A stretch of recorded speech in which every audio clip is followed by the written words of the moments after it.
Hi, I'm Dana. Welcome to Made Every Day. I'm gonna help you create cool stuff using everyday items. Today we're gonna make a basic kids t-shirt. So grab your stuff and let's get started.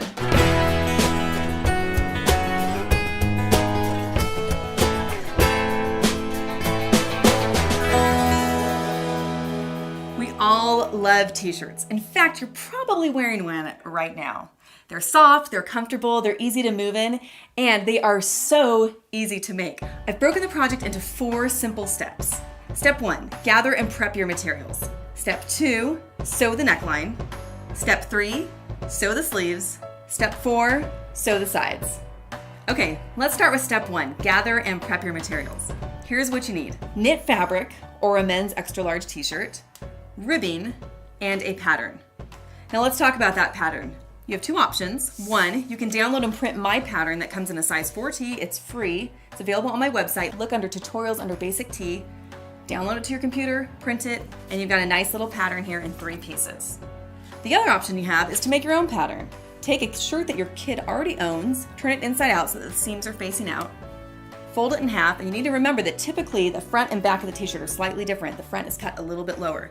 Tape a couple pieces of paper together like I've done here, and you're just going to trace with a pencil.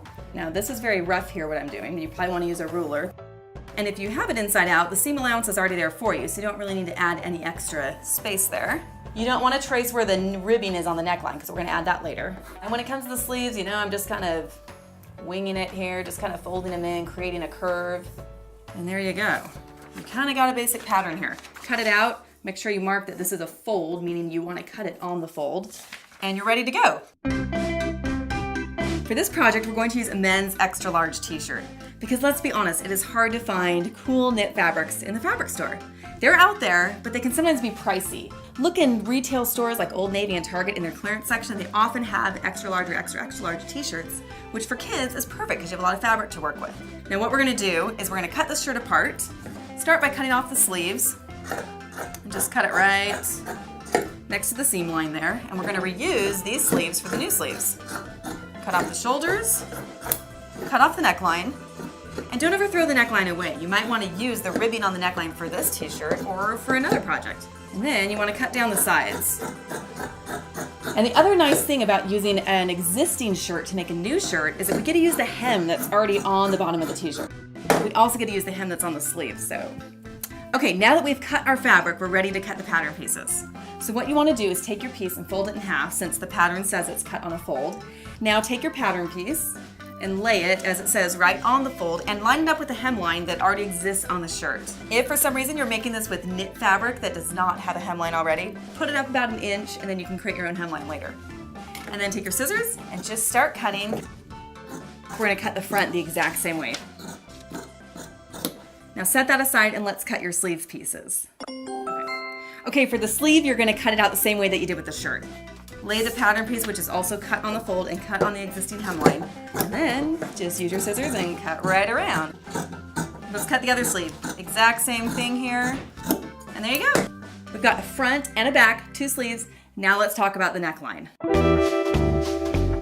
We're using a fabric called ribbing, which you'll find on every t-shirt collar, on the cuffs of sweatshirts. And it's called ribbing because it has these little tiny ribs on it that can really allow the fabric to expand and then contract back, which is great on a t-shirt because it can stretch over your big head and still be snug around your neck. Ribbing is easy to find at most fabric stores. It's sold on the bolt, by the yard. In fact, if you just get 1/4 of a yard, it'll go a long way. I usually buy it in 10 different colors and keep it in my stash for whenever I'm ready to sew a t-shirt. For this particular shirt, I couldn't find the color ribbing that I liked in the fabric store, so what I'm gonna use is just the fabric from another t-shirt. Standard knit fabric doesn't always work as knitting, but this shirt is pretty stretchy, you can tell, so I think it's gonna be fine. Now we're gonna cut this for a size 4-year-old boy. We're gonna cut 11.5 by 2 inches. Put that together with the t-shirt pattern pieces we cut, and we are done with step 1. So we're gonna take this ribbing that we just cut, and we're gonna iron it in half. Then we're gonna open it up with the folded parts kind of touching each other there. Then we're just gonna sew right down the side here with a 1/4 inch seam allowance. And you're left with a cool little stretchy neckband that we're gonna sew into the shirt. But first we need to create a hole for that neckband to go into. So grab your front and back of the t-shirt that we cut out And with right sides of the fabric together, match them up at the shoulders. And then we're gonna sew it with a 3/8 inch seam allowance. And then a really important step with everything that you sew is ironing. I hate to iron, you probably hate to iron, but you gotta do it. So we're gonna come over here to our iron, just iron out those 2 seams, and there we go. Got a cool hole for our neck. Now, as you can see, this neck is actually a little bit smaller than the space that it fills, and that's perfect. That's what you want. And this is where pinning is really important. So be liberal with your pinning because you want it to really stay in place. So set your first pin there, then stretch it to the other side of the neck, pin that one in place, and then just start cutting the distance in half. And you'll have to stretch the ribbing a little bit as you go. Try not to stretch the t-shirt underneath. And now we have our neckband all pinned in, ready to go. What we're gonna do is sew on a zigzag stitch. A zigzag stitch is really important when you're using stretchy fabrics because it's a stitch that stretches with your fabric. If you use a straight stitch, it would just break the first moment you pulled it over your head. You need to pull the fabric a little so that the ribbing is kind of taut with the t-shirt fabric. And there you go, I just ironed out our neck, and look at that, it's starting to look like a t-shirt. We're ready to move on to the next step.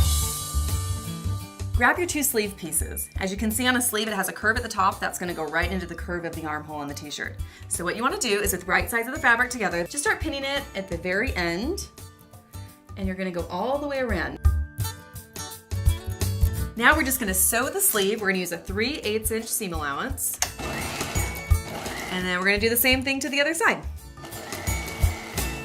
We're gonna iron out the seam, and then we're ready to move to the next step.